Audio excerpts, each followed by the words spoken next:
On a humid August morning in 2002, in a quiet neighborhood on the south side of St. Louis, Missouri, a woman named Joyce Mitchell left her modest brick ranch house on Meramec Street to run errands. She was 43 years old, a part-time administrative assistant at a local insurance office, a mother of 2 teenage daughters. She wore a blue cotton blouse and khaki pants. She carried a leather purse her eldest daughter had given her for Mother's Day. She told her husband Robert she'd be back before lunch. She never returned. 21 years would pass before anyone understood why. 21 years before the truth emerged from the silence of a summer day that should have been ordinary. 21 years before arrests would shock a community that had long ago accepted some mysteries remain unsolved. What happened to Joyce Mitchell in those hours between morning coffee and the lunch that never came? St. Louis in 2002 was a city of contrasts. Neighborhoods divided not by official lines, but by decades of unspoken boundaries. The South Side, where Joyce Mitchell lived, was a patchwork of working-class homes built in the 1950s and 60s. Brick ranches with chain-link fences and narrow driveways, vegetable gardens in backyards, American flags on front porches. Meramec Street ran parallel to the main commercial strip, where family-owned bakeries competed with chain restaurants, where dollar stores had replaced the 5 dimes. The Mitchell house sat mid-block, indistinguishable from its neighbors except for the rose bushes Joyce had planted along the front walk 3 springs earlier. She watered them every morning before the heat set in. Joyce had grown up in South St. Louis, the third of 5 children born to a machinist and a seamstress. She attended Catholic school through 8th grade, met Robert Mitchell at a church social when she was 19. They married 6 months later in a small ceremony at St. Anthony's, honeymooned in the Ozarks for a long weekend. Robert worked as a diesel mechanic at a trucking company off Gravois Avenue. He was a quiet man, barrel-chested and broad-shouldered, with calloused hands and a tendency to speak in short declarative sentences. He bowled in a league on Thursday nights. He drank Budweiser from cans. He fixed things around the house with methodical patience, rewiring outlets, patching drywall, replacing washers in leaky faucets. Their daughters were 17 and 15 that summer. Amanda, the eldest, had just finished her junior year of high school. She worked weekends at a Dairy Queen on Hampton Avenue, saving money for college, though no one in the family had ever gone. She wore her dark hair long and straight, parted down the middle like the girls in the magazines. She painted her nails alternating colors, black and silver, and listened to music her father didn't understand through headphones that leaked tinny percussion. Christina, the younger daughter, was quieter, more bookish. She spent hours in her room reading fantasy novels she borrowed from the library, writing stories in spiral notebooks she kept under her bed. She wanted to be a veterinarian. She volunteered at an animal shelter on Saturday mornings, coming home with stories about 3-legged cats and dogs that had been abused but learned to trust again. August 14, 2002 was a Wednesday. The temperature climbed into the low 90s by 10 in the morning. Humidity hung thick in the air, the kind of moisture that made breathing feel like work. The sky was cloudless, bleached almost white by the sun. Cicadas droned in the trees. The Mitchells' central air conditioning rattled and wheezed, struggling to keep the house below 78 degrees.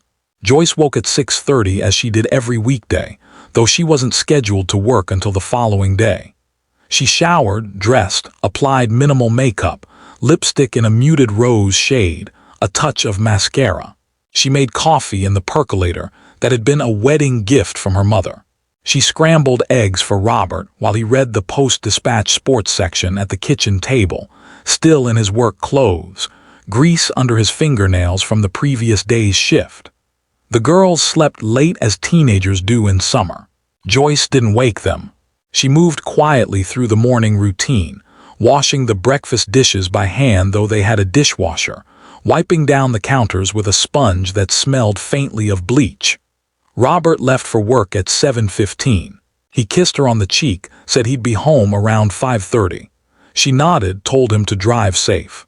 She watched from the living room window as his pickup truck, a faded red Ford, backed out of the driveway and disappeared down Meramec Street toward Gravois. Joyce spent the next hour doing laundry, folding clothes warm from the dryer, sorting them into piles on the couch. Amanda's tank tops and denim shorts. Christina's oversized t-shirts printed with horses and wolves. Robert's work shirts, heavy cotton permanently stained with oil. Her own modest wardrobe of slacks and blouses. She carried the stacks upstairs, placing them on beds in drawers. She made a grocery list on the back of an envelope, writing in neat cursive: milk, bread, lunch meat, apples, laundry detergent. She checked her purse for her wallet, found her car keys on the hook by the door. At 9:47 in the morning, according to a neighbor who happened to glance out his window, Joyce Mitchell backed her car out of the driveway. She drove a tan Honda Accord, 7 years old, with 112,000 miles on the odometer. The neighbor, a retired postal worker named Vincent Carey, would later tell police he noticed nothing unusual. Joyce waved to him as she always did. She wore sunglasses, had the window down. He heard her radio playing softly, couldn't make out the song. The Accord turned right onto Meramec, heading toward the commercial district. The Stop and Shop grocery store on Hampton Avenue, where Joyce typically shopped, was a 12-minute drive from her house. The clerk who worked the express lane that morning would later say she had no memory of seeing Joyce Mitchell. But the store was busy on weekday mornings. Mothers with small children, elderly people buying single portions, and one woman in her 40s wearing a blue blouse would not have stood out. The bank where Joyce had an account was 2 blocks from the grocery store. No transactions appeared on her records for that day. The dry cleaner where she sometimes dropped off Robert's work shirts had no record of her visit. By 11 o'clock, when Joyce had said she would return home, she had not. Amanda woke at 11:30, came downstairs in pajama shorts and a tank top, her hair tangled from sleep. She found the house empty. This was not unusual. Her mother often ran multiple errands on her days off. Amanda poured herself a bowl of cereal, turned on the television in the living room, watched a talk show she didn't care about. Christina emerged around noon, went directly to the kitchen, made a sandwich. The 2 sisters existed in the house together in the way teenagers do, aware of each other's presence but not engaging, moving through separate orbits. Neither thought to wonder where their mother was. Not yet. By 1 o'clock, when Robert Mitchell called home during his lunch break as he did most days, Amanda answered the phone. Her father asked if her mother was back yet. Amanda walked to the window, looked out at the empty driveway, said no. Robert's voice on the phone, Amanda would later recall, did not sound concerned. He said maybe Mom stopped somewhere else. He said tell her to call him when she gets in. Amanda said okay, hung up. She went back to the television. The afternoon heat pressed against the windows. At 2:30, Robert called again. This time Christina answered. She told her father the same thing her sister had told him 90 minutes earlier. Mom wasn't home yet. Robert's voice, Christina would remember, had changed slightly. Not panic, but something closer to irritation. He asked had they tried her cell phone. Christina said no. Robert said try it. Christina found her mother's cell phone number written on a pad of paper by the kitchen phone, dialed it. The call went directly to voicemail. Joyce Mitchell's voice, bright and professional, asked the caller to leave a message. Christina hung up without speaking, called her father back, told him. Robert said he was coming home. He arrived at the house at 3:15, still in his work clothes, having left the shop early without explanation to his supervisor. He walked through the rooms calling Joyce's name, though it was obvious she wasn't there.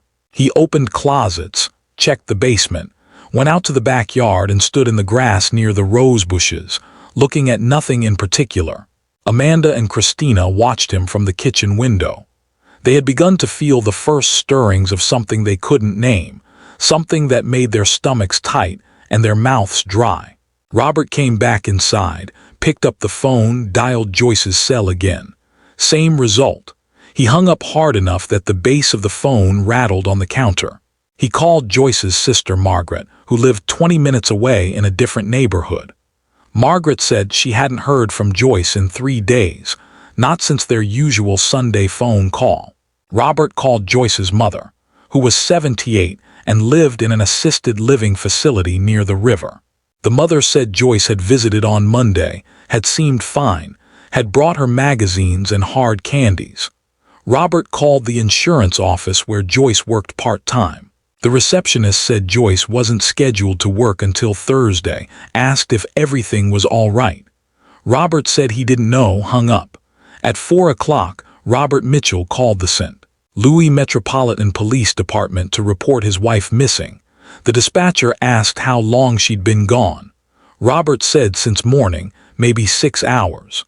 The dispatcher, following protocol, explained that adults have the right to come and go, that most missing person cases resolve within 24 hours, that unless there were signs of foul play or medical emergency, the department typically waited before initiating a search. Robert's voice rose. He said his wife didn't just disappear. He said something was wrong. He said he could feel it. The dispatcher took down the information. Joyce Ann Mitchell, white female, 43 years old, 5 feet 4 inches tall, approximately 130 pounds, brown hair, brown eyes, last seen wearing a blue blouse and khaki pants, driving a tan 2005 Honda Accord. The dispatcher said an officer would come by to take a statement. Robert hung up. For those who have ever waited for someone who doesn't come home, who have watched the clock move past the appointed hour and felt time begin to distort, stretch, become something physical and heavy, the next hours in the Mitchell house on Meramec Street were an exercise in sustained dread. Robert paced from room to room. Amanda sat on the couch with her arms wrapped around her knees. Christina went to her room and closed the door. At 5:30, Robert's usual time to arrive home from work, the irony was not lost on anyone that he was already there, that his wife was not, that the natural order of their daily routine had been inverted. At 6 o'clock, when the family typically ate dinner, no one was hungry but Robert microwaved leftovers anyway, pot roast and potatoes from 2 nights before. The food sat untouched on the kitchen table. A patrol officer arrived at 6:45, a young man named Derek Hollies, not yet 30, with a notebook and a sympathetic expression that seemed rehearsed. He sat at the kitchen table and asked Robert to describe the morning. Robert told him what little there was to tell. Joyce woke early, made breakfast, did laundry, left around 10, said she'd be back by lunch, never came home. Officer Hollies wrote slowly, asked if Joyce had been depressed. Robert said no, asked if they'd been fighting. Robert said no.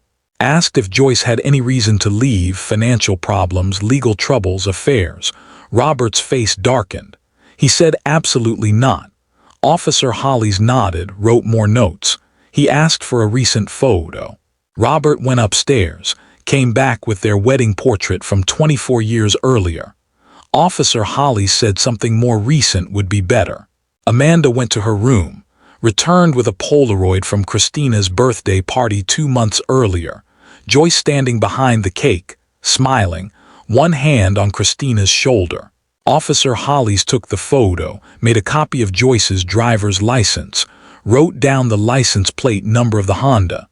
He said they'd put out a bolo, be on the lookout, contact area hospitals, check accident reports. He said someone would follow up in the morning. He gave Robert a card with a case number written on the back in ballpoint pen. He let himself out. Through the window, Robert watched the patrol car pull away. The sun had set. Streetlights flickered on. The cicadas had gone silent. In their place, the hum of air conditioning units, the distant bark of a dog, the sound of a television through an open window next door. Normal sounds. The sounds of an ordinary August evening on Meramec Street. Except nothing was ordinary anymore. Robert did not sleep that night. He sat in the living room with the lights off, looking out at the street, waiting for headlights that never came. Amanda and Christina stayed in their rooms. The house was silent except for the creaking of floorboards, the settling of old wood and brick. At 2 in the morning, Robert got in his truck and drove. He drove the route Joyce would have taken to the grocery store. He drove past the bank, the dry cleaner, the strip malls and gas stations. He drove down side streets, peered into parking lots, looked for a tan Honda that wasn't there. He drove until dawn began to gray the eastern sky, then went home. The driveway was still empty. By Thursday morning, Joyce Mitchell had been missing for 24 hours. Robert called the police department again at 7 o'clock. He spoke to a detective this time, a woman named Sandra Kowalski, who had been assigned the case. Detective Kowalski said they were taking the disappearance seriously. She said Joyce's photo had been distributed. She said her credit cards hadn't been used. Her cell phone hadn't pinged any towers. Her car hadn't been spotted. She said these were both good and bad signs. Good because it meant Joyce likely hadn't left voluntarily. Bad because it meant something might have prevented her from using her phone or credit cards. She didn't elaborate on what that something might be. Robert understood anyway. Detective Kowalski came to the house that afternoon with her partner, a detective named Marcus Webb, older, heavyset, with gray hair and wire-rimmed glasses. They sat in the living room and asked the same questions Officer Hollies had asked. They asked to see Joyce's things. Amanda and Christina sat on the stairs listening as the detectives went through their mother's bedroom, her closet, her dresser drawers. They heard the detectives asking about life insurance, about Robert's whereabouts on Wednesday morning, about the state of the marriage. They heard their father's voice, strained but steady, answering each question. Yes, they had life insurance through his work. Yes, he'd been at the shop all morning, his supervisor could confirm. Yes, the marriage was fine, 24 years, no problems, none. The detectives asked to search the house. Robert said search whatever you need to search. They went through every room methodically. They looked in the basement, the garage, the backyard shed. They found nothing. They asked permission to search Robert's truck. He handed them the keys. They searched it in the driveway while neighbors watched from windows and front porches. They found work gloves, fast food wrappers, a toolbox, jumper cables, and ice scraper left over from winter. Nothing unusual, nothing incriminating. They returned the keys. Detective Kowalski said they'd be in touch. That evening, Joyce's face appeared on the local news. The photo from Christina's birthday party, Joyce smiling behind a cake blazing with candles, filled television screens across the St. Louis metropolitan area. The anchor read the details in the measured tone reserved for such stories. 43-year-old woman missing since Wednesday morning. Last seen leaving her home on Meramec Street. Driving a tan Honda Accord. Anyone with information should contact the St. Louis Metropolitan Police Department. The phone number appeared on the screen. Then the newscast moved on to weather, sports, traffic. Joyce Mitchell's disappearance was one story among many, 30 seconds of airtime, already receding into the background noise of daily tragedy that flickers across screens and is forgotten by the next commercial break. But in the neighborhoods of South St. Louis, Joyce's disappearance was not background noise. It was the only story that mattered. Women who had known Joyce from church organized a search party. They met at St. Anthony's parking lot on Friday morning, 30 people carrying flyers with Joyce's photo, wearing matching yellow t-shirts someone had printed overnight. They fanned out across the neighborhood, taping flyers to telephone poles, shop windows, bus stop shelters. Have you seen this woman? Joyce Mitchell, missing since August 14th. They knocked on doors, asked if anyone had noticed anything unusual Wednesday morning. A car that didn't belong. A person acting strangely. Anything at all. Most people shook their heads, said they were sorry, said they'd keep an eye out. A few remembered seeing Joyce over the years at the grocery store or the library, always polite, always smiling. But Wednesday morning specifically. No, nothing came to mind. The search expanded over the weekend. Volunteers combed Forest Park, checking trails and picnic areas and parking lots. They searched Tower Grove Park, walking through the gardens and along the perimeter fence, looking for any sign of a tan Honda, any trace of a woman in a blue blouse. They drove through industrial areas near the river, past abandoned warehouses and weedy lots behind chain-link fences. They found nothing. The Honda had vanished as completely as Joyce herself. Detective Kowalski interviewed everyone in Joyce's life. Her coworkers at the insurance office described her as reliable, punctual, pleasant if somewhat reserved. She kept to herself during lunch breaks, usually brought food from home, ate at her desk while working through paperwork. She didn't socialize much outside of work. She'd never mentioned problems at home, never seemed distressed or frightened. Her sister Margaret said Joyce had been in good spirits during their last phone conversation. They talked about their mother's health, about Christina's grades, about whether Amanda would get into college. Nothing heavy, nothing that raised concern. Joyce's mother, when detectives visited her at the assisted living facility, wept through the entire interview.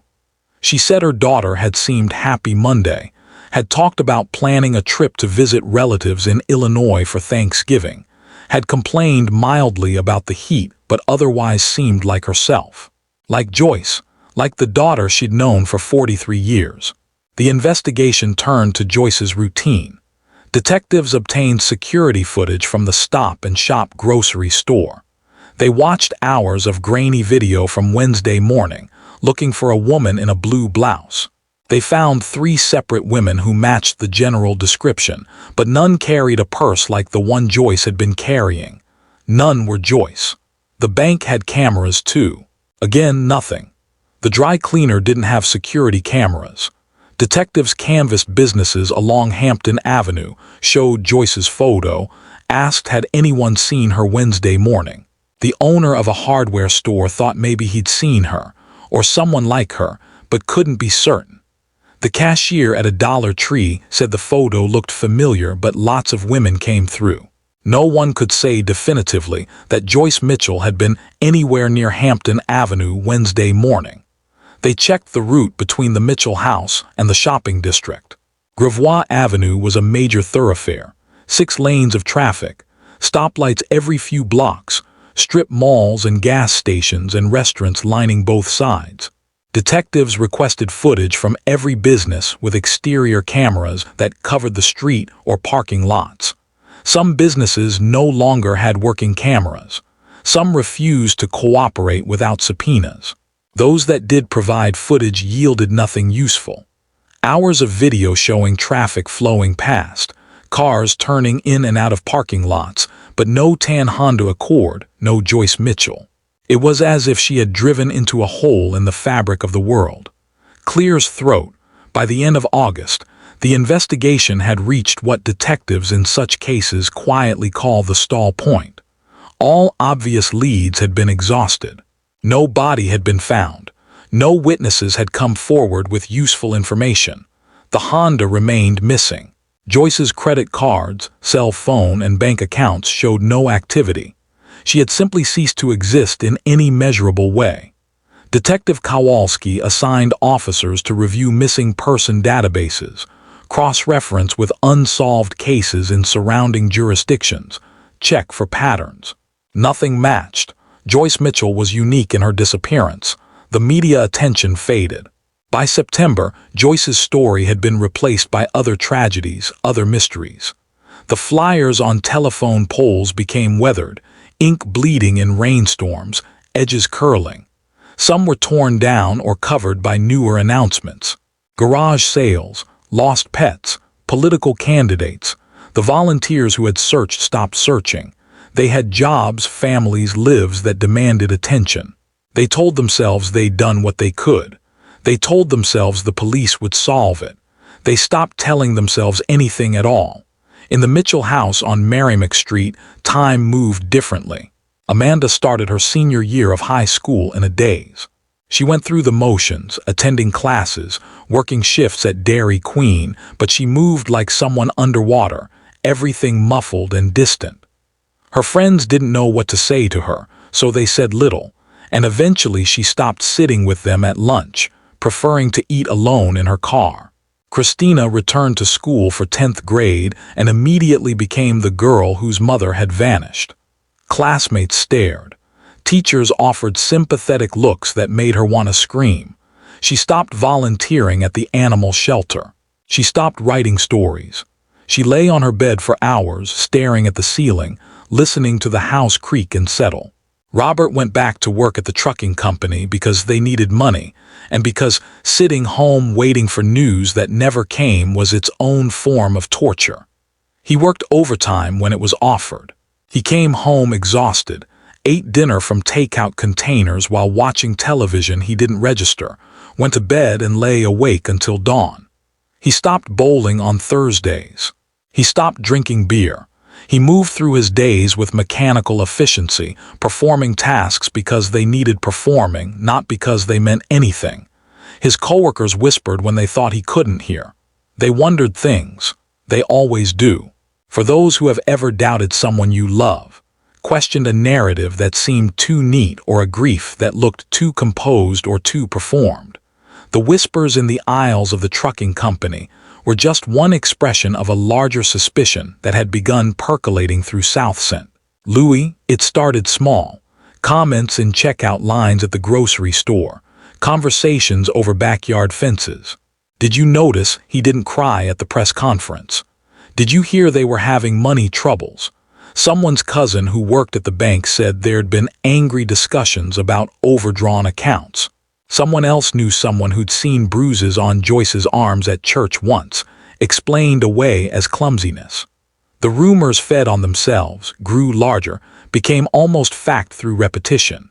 Detective Kowalski heard the rumors.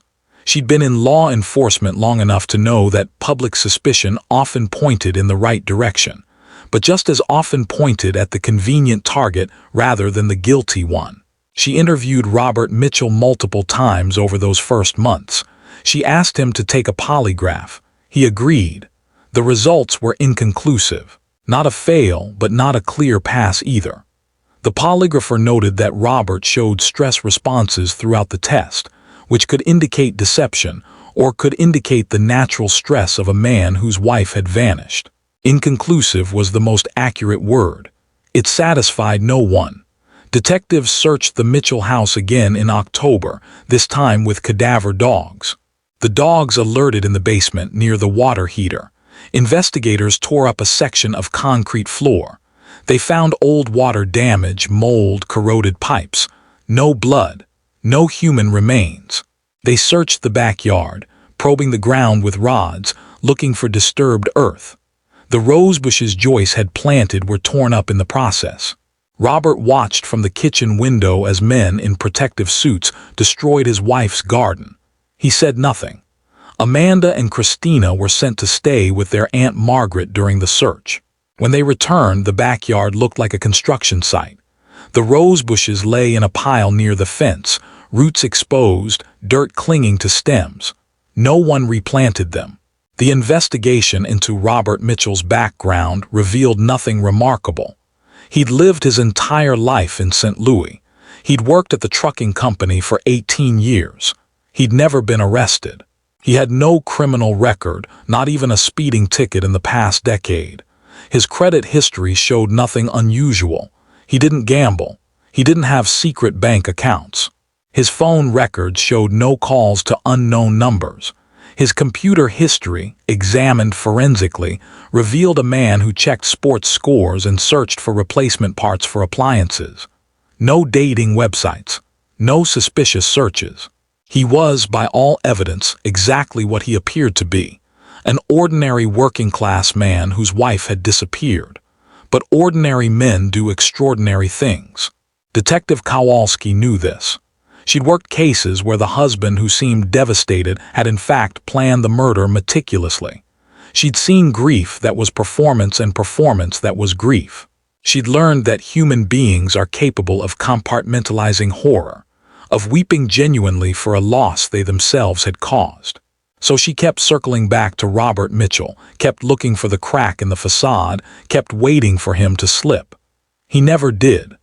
By November 2002, the case file for Joyce Mitchell had grown to 300 pages of reports, interviews, dead ends. Detective Kowalski reviewed it regularly, looking for something she'd missed, some detail that would suddenly illuminate the mystery. She found nothing new.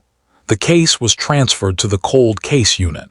A different detective would review it periodically, but it would no longer be an active investigation. Too many other cases demanded attention. Too many other missing people. Too many other mysteries. Joyce Mitchell became a file in a cabinet, a number in a database, a name on a list that grew longer every year. The holidays that year were observed but not celebrated in the Mitchell house. Amanda and Christina went through the motions because their father insisted, because routine was the only thing holding the family together. They put up a Christmas tree. They hung stockings. They exchanged gifts on Christmas morning in near silence. Amanda had been accepted to the University of Missouri. She would leave for college in August. She couldn't wait. Christina counted down the days until summer, when she could apply for a volunteer position at a different animal shelter, somewhere no one knew her story. Robert Mitchell returned to work and kept his head down. The rumors about him had never quite died, but they'd faded to background noise. Most people at the trucking company treated him normally. A few avoided him. One mechanic who'd worked there longer than Robert refused to speak to him at all, just stared when Robert walked past. Robert ignored it. What else could he do? He came home to the empty house on Meramec Street and moved through rooms where Joyce's absence was more present than many people's presence. Her clothes still hung in the closet. Her toothbrush still sat in the holder by the bathroom sink. Her reading glasses rested on the nightstand beside the bed where she'd left them the morning of August 14th.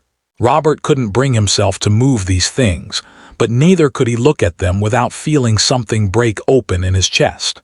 Winter turned to spring. The anniversary of Joyce's disappearance approached. Detective Kowalski, who had moved on to other cases but never quite let go of Joyce Mitchell, organized a press conference to mark the one-year milestone. Sometimes anniversaries brought forward new witnesses. People who'd been afraid to speak or hadn't realized the importance of what they'd seen. Robert stood at the podium in front of television cameras and read a prepared statement. His voice was steady. He begged anyone with information to come forward. He said his family needed closure. He said they needed to bring Joyce home. Amanda and Christina stood beside him, looking at the ground. The press conference was covered briefly on the evening news. No new leads emerged. That summer, Amanda left for college. She hugged her sister and her father goodbye in the driveway, loaded her belongings into her car, and drove away without looking back. She called home once a week that first semester, then once every 2 weeks, then less frequently. The conversations were brief. Christina would ask how classes were going. Amanda would give vague answers. She never asked about the investigation. She never mentioned their mother. It was as if she decided the only way to survive was to amputate the past entirely, leave it behind like a limb that had turned gangrenous. Christina, now 16 and starting junior year of high school, became even more withdrawn. She spent hours alone in her room. She wrote in her journals pages and pages of grief and confusion and anger. She wrote letters to her mother that she never sent, that she burned in the sink afterward, watching the paper curl and blacken. She developed insomnia. She would wake at 3 in the morning, certain she'd heard something, her mother's voice or the sound of a car in the driveway. She'd go to the window and look out at the empty street. She'd go back to bed and lie awake until dawn. Robert noticed his daughter changing but didn't know how to help her. He'd never been good with emotional conversations. He expressed love through providing, through fixing things, through being reliable and present. But presence wasn't enough anymore. Christina needed something he couldn't give. They existed in the house together like survivors of a shipwreck clinging to separate pieces of debris, aware of each other but unable to reach across the distance. In 2004, the case of Joyce Mitchell generated brief renewed interest when a partial skeleton was found in Jefferson County, 30 miles southwest of St. Louis. Dental records were compared. The remains were not Joyce. They belonged to another missing woman, someone else's mystery solving while the Mitchells remained open. Robert allowed himself a moment of something like relief that it wasn't Joyce, then felt guilty for the relief, then felt nothing at all. Numbness had become his default state. The following year, Christina graduated from high school. She'd been accepted to a state college 3 hours away. Like her sister, she couldn't wait to leave. The house on Meramec Street had become a mausoleum, a place where the past pressed down with such weight that breathing felt difficult. She packed her belongings, mostly books and clothes, and left on a Saturday morning in August. Robert stood in the driveway and watched her car disappear. For the first time since Joyce vanished, he was completely alone. For those who have ever lived with unresolved grief, who have carried the weight of unanswered questions through years of empty houses and silent meals, who have felt time become something that doesn't heal but only distances, the next years in Robert Mitchell's life were an exercise in endurance. He worked, he came home, he ate. He slept poorly. He aged in a way that was about more than years, his hair turning gray and then white, his shoulders stooping, his face settling into lines of permanent worry. He still kept Joyce's things. Her clothes still hung in the closet. Her side of the bed remained undisturbed. Dusk gathered on her reading glasses. Detective Kowalski retired in 2007. Before she left the department, she went through the cold case files one last time. She spent an entire afternoon with the Joyce Mitchell file, reading every report, looking at every photo, hoping something would suddenly make sense. Nothing did. She closed the file and put it back in the cabinet. A new detective would inherit it. Someone younger who hadn't known Joyce was a real person before she became a case number. The wheel would keep turning. In 2009, 7 years after Joyce disappeared, Christina called her father from college. She was 22 now, a senior studying to become a teacher. She'd met someone, she said, a man named David, a graduate student in history. They were serious. She wanted Robert to meet him. Robert drove 3 hours to the college town where Christina lived. He met David at a chain restaurant near campus. The young man was polite, earnest, asked thoughtful questions. Robert tried to be present, tried to care. Mostly he felt like he was watching the scene from somewhere else, a guest in his own life. Christina graduated in 2010. She and David got married in a small ceremony at a courthouse. Amanda flew in from wherever she was living, Chicago maybe, or Milwaukee. Robert couldn't keep track anymore. His daughters had built lives that didn't include him in any meaningful way. They called on holidays. They sent cards.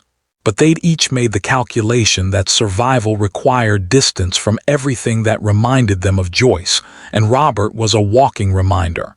He understood. He didn't blame them. He was lonely, but he understood. The 10th anniversary of Joyce's disappearance came and went with no media coverage. 10 years was too long for anyone but family to remember. Robert marked the day alone. He drove to the cemetery where Joyce's parents were buried and stood at their graves, though Joyce wasn't there. He didn't know where she was. He'd stopped praying years ago, stopped believing there was anyone listening. But standing in that cemetery, he spoke to the air. He said, "I'm sorry." He said, "I should have protected you." He said, "I don't know what happened." He said, "I miss you." The words evaporated into the August heat. No one answered. Over the following years, Robert developed health problems. High blood pressure, type 2 diabetes, a heart that worked harder than it should have to, pumping blood through a body that felt heavier with each passing year. His doctor warned him to reduce stress. Robert almost laughed. The doctor prescribed medications. Robert took them inconsistently. What did it matter? He was 63 years old. His wife had been gone longer than some marriages lasted. His daughters were strangers with his last name. The house on Meramec Street was crumbling around him, pipes leaking, roof shingles curling, foundation settling. He fixed what he could. The rest he ignored. In 2015, a new cold case unit was formed within the St. Louis Metropolitan Police Department. The unit was small, Just 3 detectives tasked with reviewing hundreds of unsolved cases using new forensic techniques. DNA analysis had advanced dramatically since 2002. Databases had expanded. Technology that hadn't existed when Joyce disappeared might now provide answers. Detective Maria Santos was assigned to review the Joyce Mitchell case.